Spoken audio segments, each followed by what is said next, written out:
Hi guys, welcome back to our YouTube and Twitter video and a quick overview on the market today and what is next for these stocks.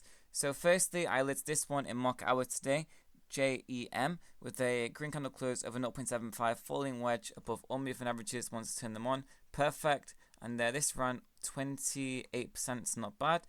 And as you can see, the alert, so 2:37, which is 9:37 for those in the US Eastern Time. I'm UK, so 5 hours ahead. And there it was prior to the breakout. And then there it is after the breakout with the returns, which went very well.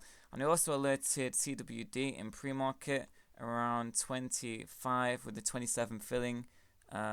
Which one? This one here on this candle, pretty much here. So 824 ran quite a bit. First target was hit within seconds on this one, CWD. As you can see over here. So all good on that one. So yeah, two nice trades. Won't be trading until the afternoon now, as I like to manage my account appropriately and not rush into anything and let the profits accumulate over time in a nice cash flow, which is done with monthly results. So, enough of that. JEM, what's next on this one? So, it looks like the volume is being dried out on this one after the halt, unfortunately. So, it needs to hold above 0.6 for remaining bullish. I mean, you have the 60 EMA here at 0.55 as support. But yeah, 0.6, you'd hope there's a double bottom here. But in order to be bullish again, you need to reclaim 0.75, and we can draw a little falling wedge formation like this. And you just need to reclaim 0.75, that Bollinger Band center, and that would be a day trade on that one. However, get rid of this now and go into the 4-hour time frame. What does it need for continuation into tomorrow? So on the 4-hour time frame, you need to get above 0.75 again, to be honest, on this one. That support isn't really strong enough in my opinion, because it's just going to glue back down to the ATMA around 0.48, 0.5. So if we need this to be a green candle on the 4-hour time frame essentially, and that's only going to happen if we get above 0.75. So yeah, 0.75 needed on JEM, otherwise it's back to where it came from and below 0.4. MMA, this one looks good for a day trade. You want this over 3 for an entry, so you get a 5-minute falling wedge pattern. Mature enough one in 5 minutes or so, not right now because you need at least a certain amount of touches beside the wedge for mature enough consolidation, which we don't disclose outside the Discord. So needs to break over 3 for continuation on MMA. For continuation on this into tomorrow in the afternoon. Currently a bullish engulfing candle, which is great, but it needs a 4-hour close over 3 by 1:30 so 1:30 p.m. Eastern Time, for a chance of continuation into the afternoon and into tomorrow. So if we can hold above 3 by the end of market close, there's a good chance we can come towards 4 over the next coming days. And let me just double check the daily above all moving averages, which is great. The weekly on this, yes, the weekly 200 simple moving average, I think this is, or exponential, let me check. Exponential moving average is around 2.85, so again we need to close over 3 on the 4-hour to continue for a multi-day runner on this. CWD, moving on to this one, I mean profits been made on this one.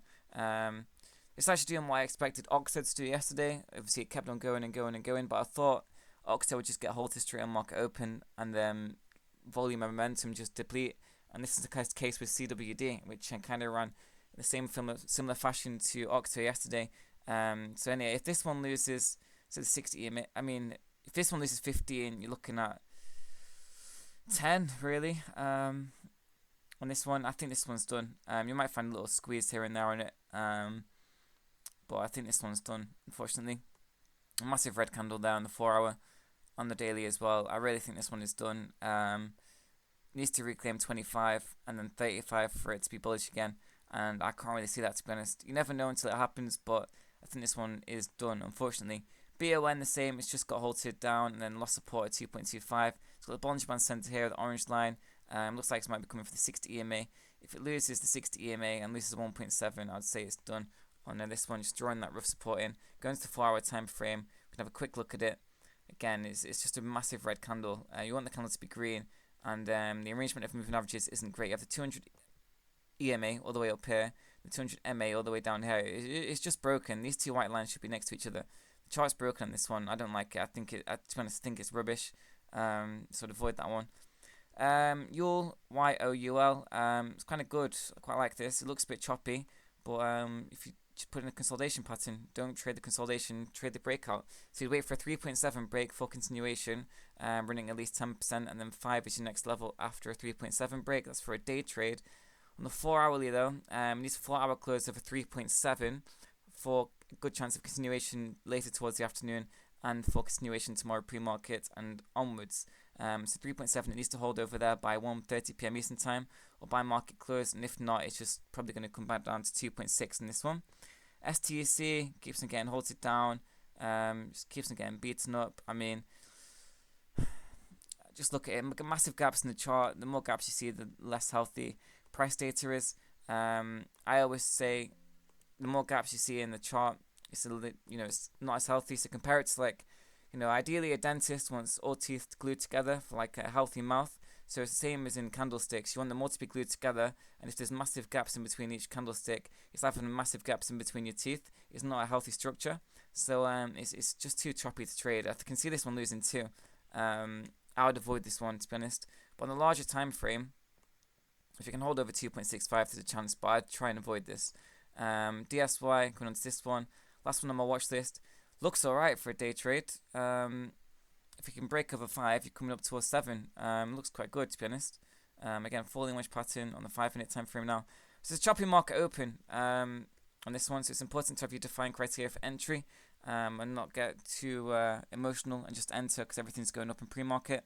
It's a bit choppy, like to be honest, CWD in pre-market, even though it's going up a lot, it's still choppy to trade. So I'd watch for a 5 break on DSY.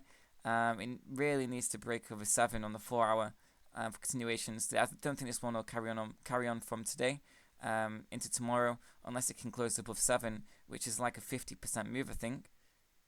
Yeah, pretty much 60%. So yeah, maybe for a day trade over 5, but it's not looking too good, to be honest. And again, you've got the 200 EMA here at 6.2 on the weekly, so you need to be closing above here. So around 7 again, where the resistance is on this one. So yeah, I mean, best one to me, I like JEM if it can get over 0.75 for a multi-day runner. MMA's not been halted up on this one. Halted down against that 3, so it never had the rejected from 3, never closed above 3, so it would never enter, and that's how you keep your losses down, having a strict criteria for entry. So again, keep your eyes for a 4-hour close over 3 on MMA for continuation, a 4-hour close over 0.75 on JEM for continuation, and the rest, it's not looking too good. I mean, YOUL is looking okay. If it can get a 4-hour close over 5, it's good, but you've got more resistance at 7.3 on this one. Basically, JEM 0.75, DSY 5 or 7 for holding on to the next day, and YOUL 3.7 for day trade. 5 for a day trade. It needs to break 5 for a day trade, and a good chance of continuing tomorrow. So they're my main 3 really after this market open. JEM, DSY, and YOUL. The rest are a bit too choppy, to be honest, and they'll just keep on coming down. So I hope this was useful to you, and if this is something you fancy alongside all these amazing alerts, and again, this is just my channel with Sir Phoenix, who does plenty of alerts here, as you can see. So if that's what you fancy and some live trading, catch them live, feel free to join. We have options, swing trading, day trading, and much more. You can find us in the description of this video and in the description of our Twitter bio. So thanks for watching, guys, and catch you all later.